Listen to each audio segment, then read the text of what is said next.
अथर्वेदे द्वितीयाष्टके पञ्चमोऽध्यायः।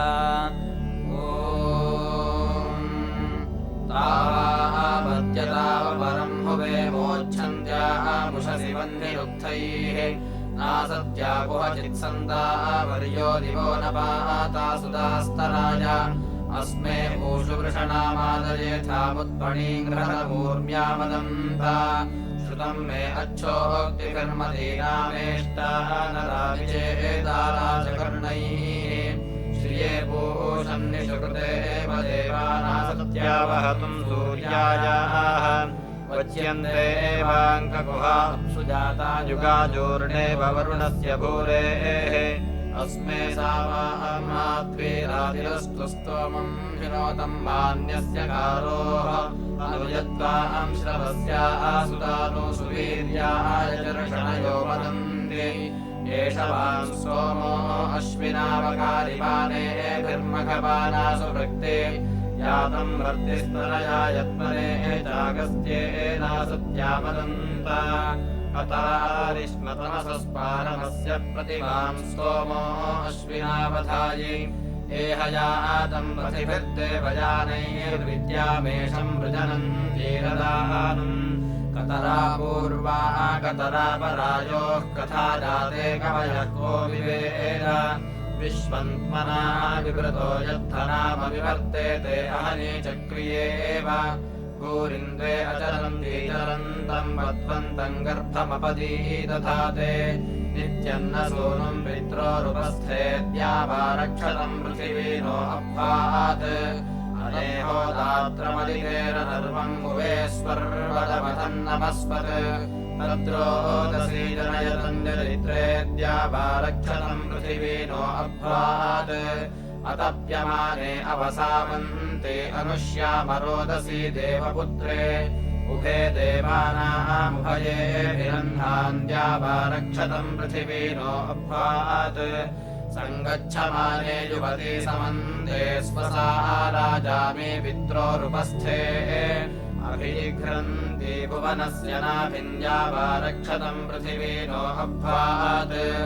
उर्वी सद्मने बृहते ऋतेन हुवे देवानामवसायनित्रे तथा देये अमृतं सुप्रतीकेद्यावारक्षतं पृथिवीनो अभ्वात् उर्वी पृथ्वी बहुरे दूरे अन्ते उपब्रुवे नमसा यज्ञे अस्मिन् तथा देये सुभगे सुप्रतूर्तीद्यावारक्षतं पृथिवीनो अभ्वात् देवान् वायच्चक्रमागच्चिरागः सखायं वा सदमिच्छास्पतिं वा इयन्धीर्भूया अभयानमेषान्द्यावारक्षतं पृथिवीनो अभ्वात् उभाशंसानर्यामामभिष्टामुभे मामूति अवसासचेताम् पूरिचिदर्यः सुदास्तरा येषामदन्त इषयेम देवाः ऋतं दिवे तदवोचं पृथिव्या अविश्रावाय प्रथमं सुमेधाः पातापपद्याद्दुरितादभीके पिता माता च रक्षतामवोभिः इदन्द्या वा पृथिवी सत्यमस्तु पितर्मादर्यदिहोपब्रुवेवाम् भूतं देवानामवमे अवोभिर्विद्यामेषं वृजनं जीरदानुम् आन इळाभिर्विदथे सुषस्ति विश्वानरः सविता देव एतो अपि यथा आयुवानो मत्सथानो विश्वं जगदभिविद्वे मनीषा आनो विश्व आस्क्रागमन्तु देवा मित्रो अर्यया वरुणः सजोषाः भुवन्यथा नो विश्वे वृथा सहकरन् सुषाः विथुरन्न शवाः प्रेष्ठं वो अतिचिङ्गृणीषेऽग्निं शस्तिभिस्तुर्वणिः सजोषाः असद्यथा नो वरुणः सुकीर्तिरिषश्च वर्षदरिगोर्तः सूरिः उपवहेशे नमसा जिगीषोषा सानक्ताः सुदुःखे बधेनुः समाने अहन् विमिमानो अर्कं विषुरूपे पयसि तस्मिन्नूधन् उत नो हिर्बुद्ध्यो ओमयस्कशिशुन्न विप्युषी भवेति सिन्धुः येन न पातमपाञ्जुना मम नोजुवो वृषणोऽयं वहन्ते उत न एन्त्वष्टागन्त्वच्छास्मत्सूरिभिरभिवित्रे सजोषाः आवृत्रहेन्द्रश्चर्षणिप्रास्तुभिष्टमो नरान्न इह गम्याः उत न मतयोऽश्वयोगाः शिशुन्नगावस्तरुणम् बृहन्ति तवेङ्गिरो जनयो न पत्नेः सुरभिष्टमन्नरान्न सन्त उत न मरुतो वृद्धसेनास्मद्रोदसे समनसः सदन्तु पृषदश्वासोपनयो न रथारिषादसो मित्रयुजो न देवाः प्रनुयते येषाम् महिना चिकित्रे प्रयुञ्जते प्रयुजस्ते सुवृक्ति अथ यदे येषाम् सुदिनेन शरुर्विश्वमेरिणम् वृषायन्तसेनाः प्रो अश्विनावसे कृणध्वम् प्रपोषणम् स्वतवसो हि सन्ति अद्वेषो विष्णुर्वातरुभुक्षा अच्छाः सुम्नाय प्रवृतीय देवान् इयम् सावो अस्मेदीधितिर्यजत्रा अपि प्राणी च सदनी च भूयाः निया देवेषु यतते वसूयुर्विद्यामेषम् वृजनम् जीरदानुम् विदुन्नुस्तोषम् महो धर्मानन्तविषीम् यस्य त्रितो व्योजसा वृत्रम् विपर्ववर्धयत् स्वादोऽपितो मधोऽपितो भयन्त्वागुरुमहे अस्माकमविता भव उपनः पितवाचर शिवः शिवाभिरोतिभिः मयोभुरद्विषेण्यः सखाः सुषेवो अद्वयाः तपत्येऽपितो रसारजांस्यनुविष्ठिताः दिविवाताः इव श्रिताः तपत्येऽपितो ददतस्तव स्वादिष्ठतेऽपितो प्रस्वाद्मानो रसानाम् तु विग्रीवाः इवेरते तेऽपितो महानाम् देवानाम् मनोहितम् अकालिचारुकेतुना तवाहिमवसावतीत् यदतोऽपितो अजगन्विवस्वपर्वतानाम् अत्राचिन्नो मथोऽपितोरम् भक्षाय गम्याः यदपामोषधीनाम् परिंशमारिषामहे वाताः पेपीव इद्धवा यद्दे सोमगवाशिरोजवाशिरो भजामहे वाताः पेपीव इद्धवा करम्भ ओषधे भववीवो वृक्क उदारथिः वाताः पेपीव इद्धवा तन्ताः वयम् पितो वचोभिर्गावो न हव्यासु शोदिमा देवेभ्यस्त्वासधमादमस्मभ्यन्तासधमादम् समिद्धो अद्य राजसि देवो देवैः सहस्रजित् तोतो हव्यागविर्वः तनो नपादृतम् यते मध्वा यज्ञः समज्यते दधत्सहस्रिणीरिषाः आजुह्वानो न ईट्यो देवाङ्कावक्षयज्ञियान् अग्नेः सहस्रसा असि प्राचीनम् बर्हिरोजसा सहस्रवीरमस्तृणन् यत्रादित्या विराजथ विराट् सम्राट् विभ्वेः प्रह्वेर्बह्वीष्टभूयसेष्टयाः दुरोघृतान्यक्षरन् सुरुक्मेः सुपेशसाधिश्रिया विराजतः उषा सावेहसीदताम् प्रथमा हि सुवाचसा होता आरादैव्या कवी यज्ञन्नो यक्षतामिमम् भारतीले सरस्वती यावः सर्वा उपब्रुवे तानश्चोदयत श्रिये तुष्टाः रूपाणि प्रभुः पशून् विश्वान् समारजे तेषान्नस्फातिमायज उपत्मन्या वनस्पते पाथो देवेभ्यः सृज अग्निर्हव्यानि सिष्वदत् पुरोगा अग्निर्देवानाम् गायत्रेण समज्यते स्वाहा कृतीषु रोचते अग्ने नय सुपथा राये अस्मान् विश्वानि देव वयुनानि विद्वान् युयोध्या अस्मज्जुहुराणमेनो भूयिष्ठान्ते नम मुक्तिम् विधेम अग्ने त्वम् सारयानम् यो अस्मान् स्वस्तिभिरतिदुर्गाणि विश्वा ओश्च पृथ्वी बहुलान उर्वी भवातोकायतनयाय संयोः अग्ने त्वमस्मद्युयोध्यमीवा अनग्निद्रा अभ्यमन्तकृष्णेः पुनरस्मभ्यम् सुविताय देवक्षाम् विश्वेभिरमृतेभिर्यजत्र पाहिनो अग्ने पाजुभिरजस्रैरुतप्रिये सदनहाशुशुक्वान् माते भयञ्जरितारञ्यविष्ठनूनम् वितन्वा परम् सहस्वः मानो अग्ने वसृजो अघाया विश्यवे रिभवे दुच्छुनायै मादत्पते दशते मादते नो मारीषते सहसा वन्परादाः विहत्वा वाहङ्कृतजातयम् सद्गृणानो अग्ने तन्वे एवरोधम् विश्वाद्रिरिक्षो ऋतवानि नित्सोरभिकृतामसिहिरेव विश्वट् त्वन्ताम् अग्नमुभयान् विविद्वान् वेषि प्रविद्वे मनुषो यत्र अभिविद्वे मनवेशास्यो भूर्मुर्मृजेन्य उषिग्भिर्नाक्रः अवोचामनिवचनान्यस्मिन्मानस्य सूनुः सहसाने अग्नौ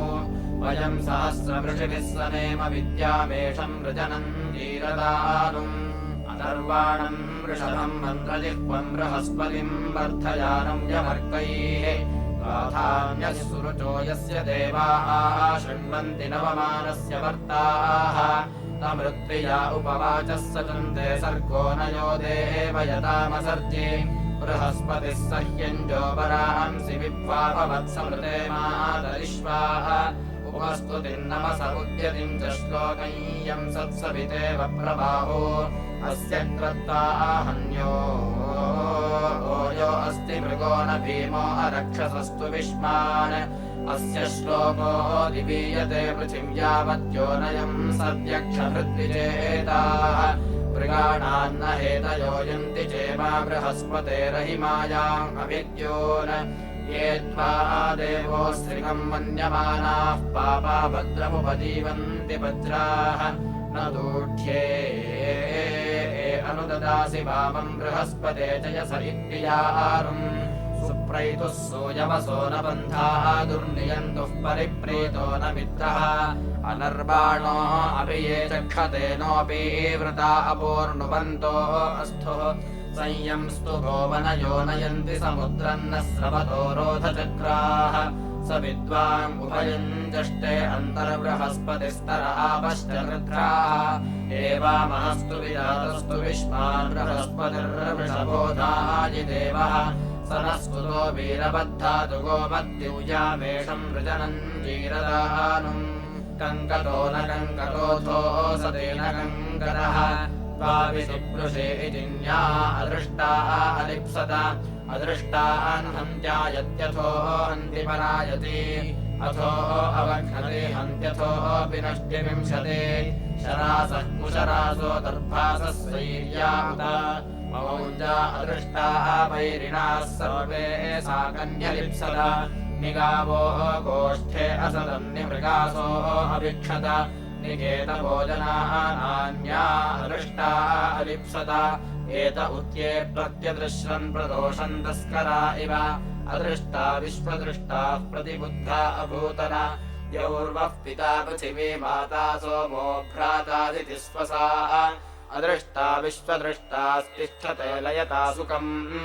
ये अंस्याये अङ्ग्याः सूचीकाये प्रकङ्गताः अदृष्टाः किञ्चनेह वः सर्वे साकन्निजस्यत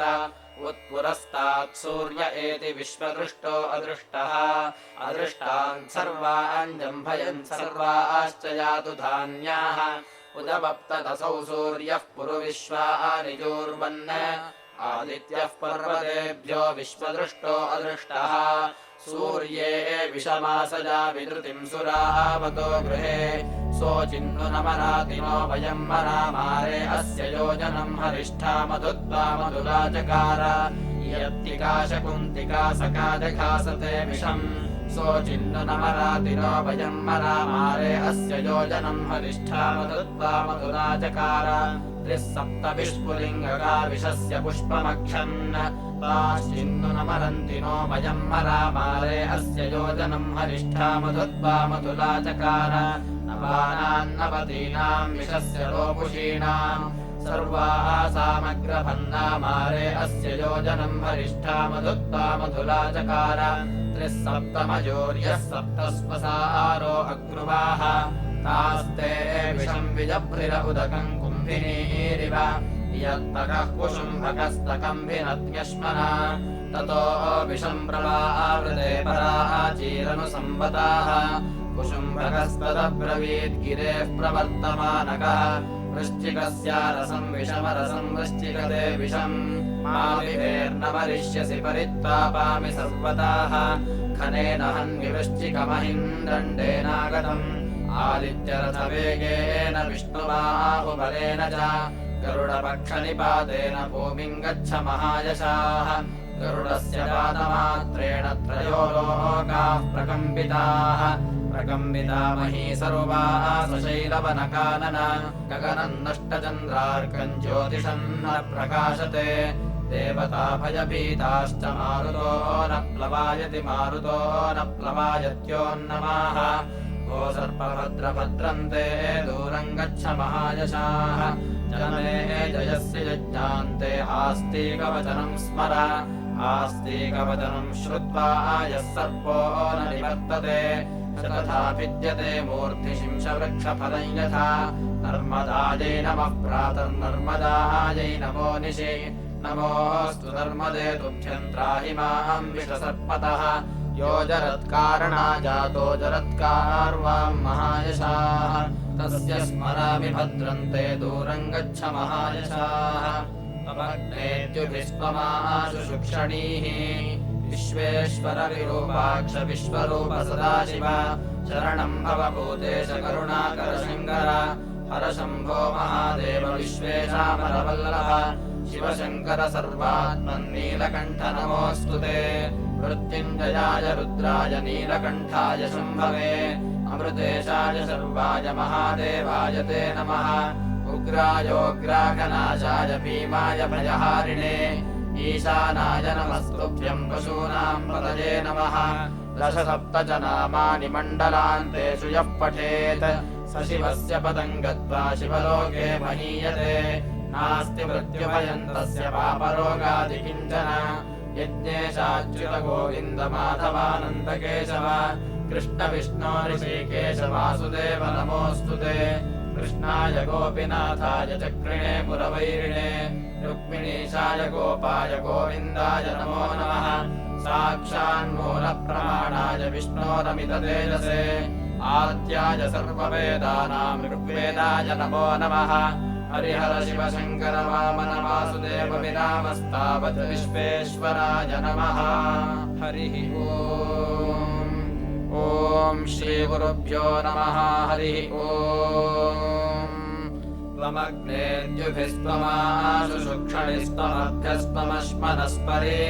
त्वम् वरेभ्यस्त्वमोषधेभ्यस्त्वम् नृणाङ्गपदे जायसे शुचिः तवाग्ने होत्रम् तव पोत्रवृत्तियम् तव नेष्ट्रम् त्वमग्निर्दायतः तव प्रशास्त्रम् तवध्वरीयसि ब्रह्मा चासि गृहपतिश्च रोदमे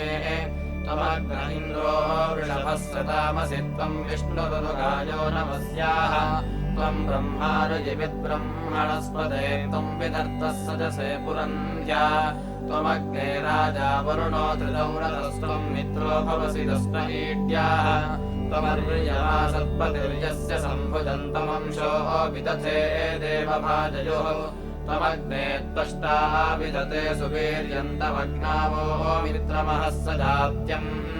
त्वमाशु हेमारदिशे स्वश्व्यन्तम् नराम् शर्धो असि पुरोवसोः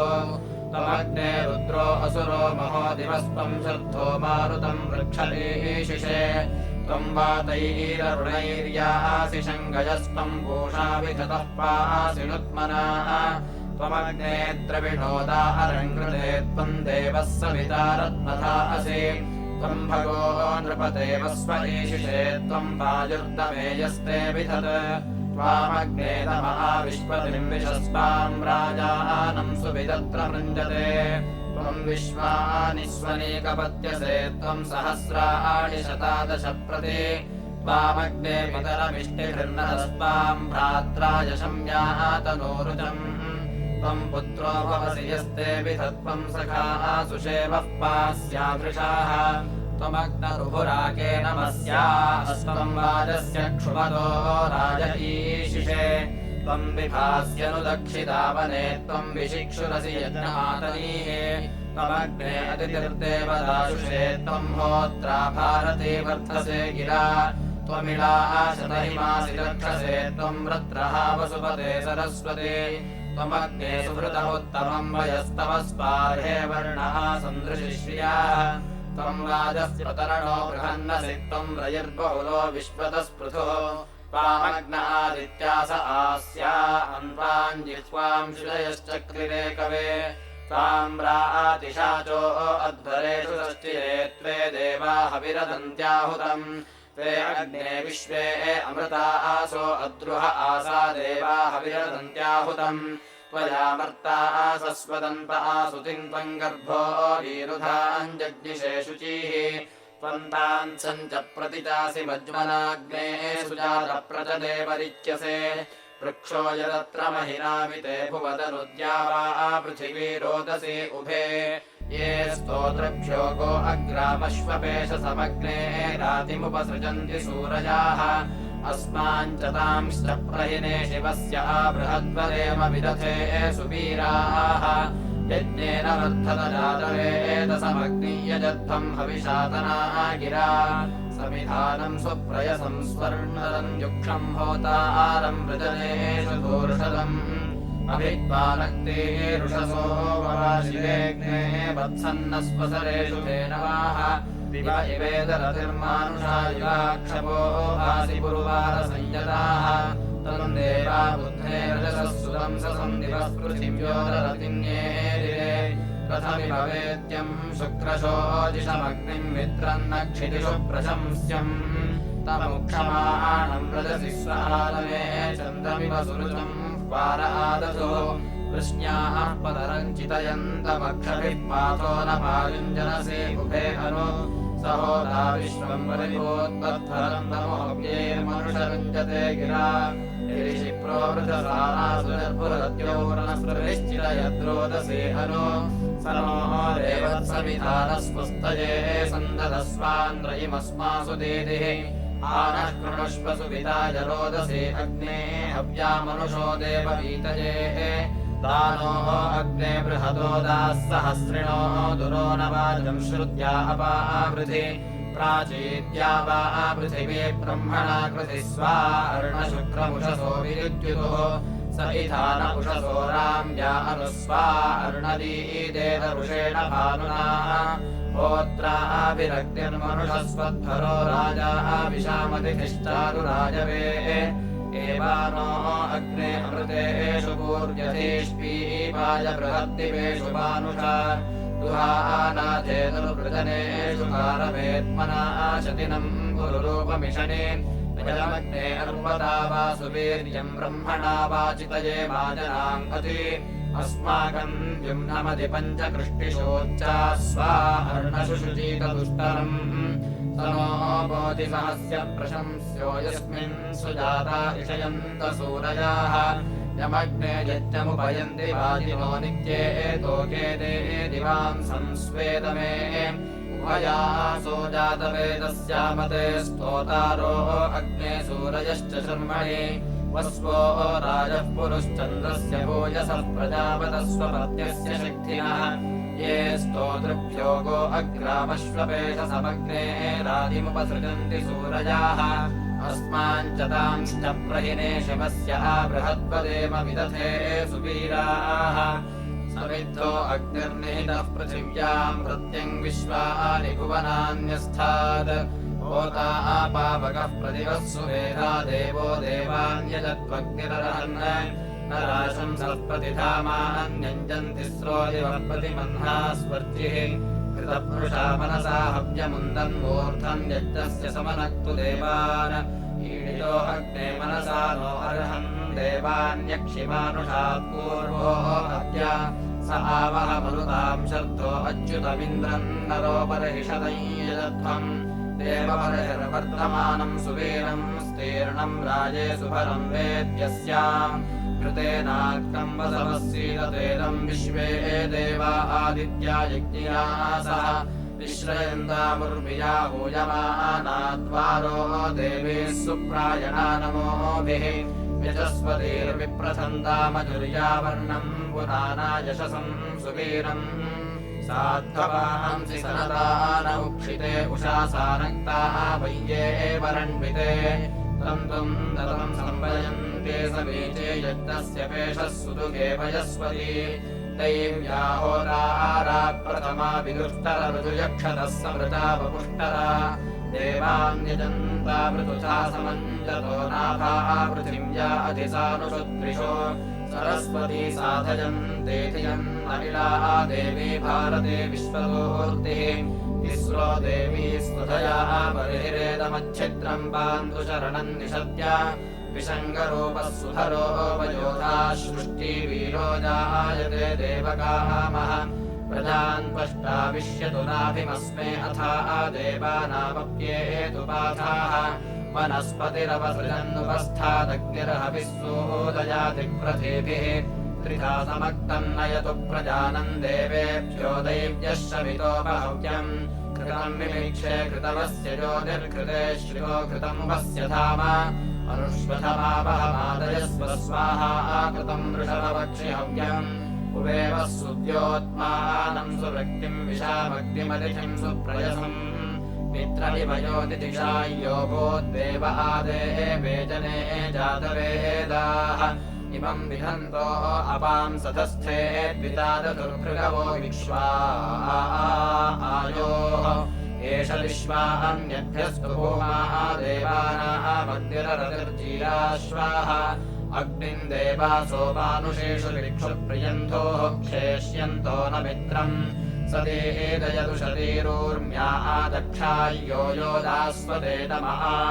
अस्य रण्वास्वस्येव पुष्टिः सन्दृष्टिरस्य हि यानस्य दक्षोः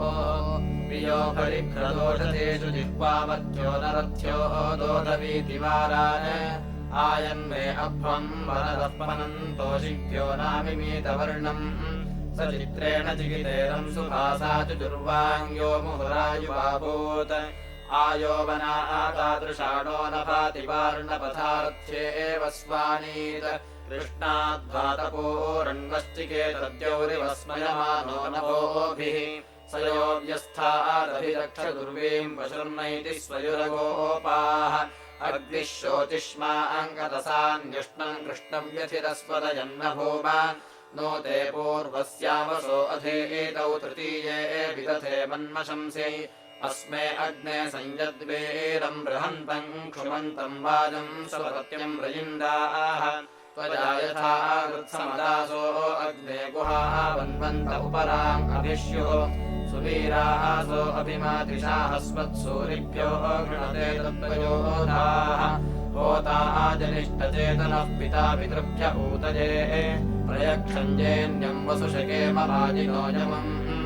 आयस्मिन् सप्तरश्मयस्तथा यज्ञस्य नेतरे मनुष्वर्दैव्यमष्टमम् वोता विश्वम् तदिन्वते तन्वे वायते मनुवोचद्ब्रह्माणि वेरुतत्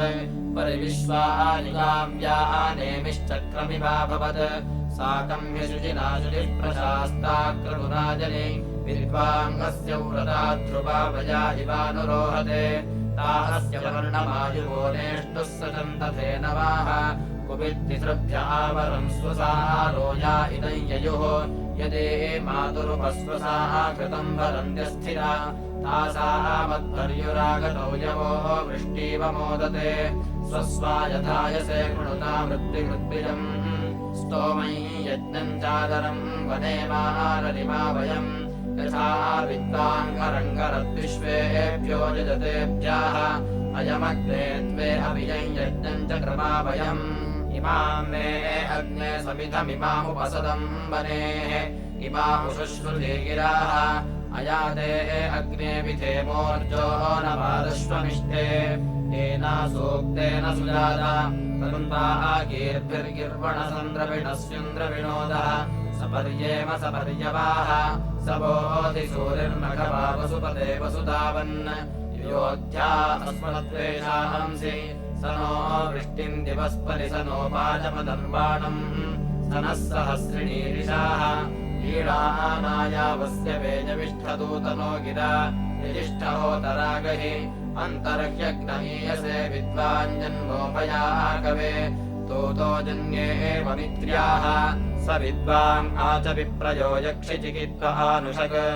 आचास्मिन् सत्सि बर्हिषि श्रेष्ठम् यविष्ठभारताग्ने द्युमन्तमाभर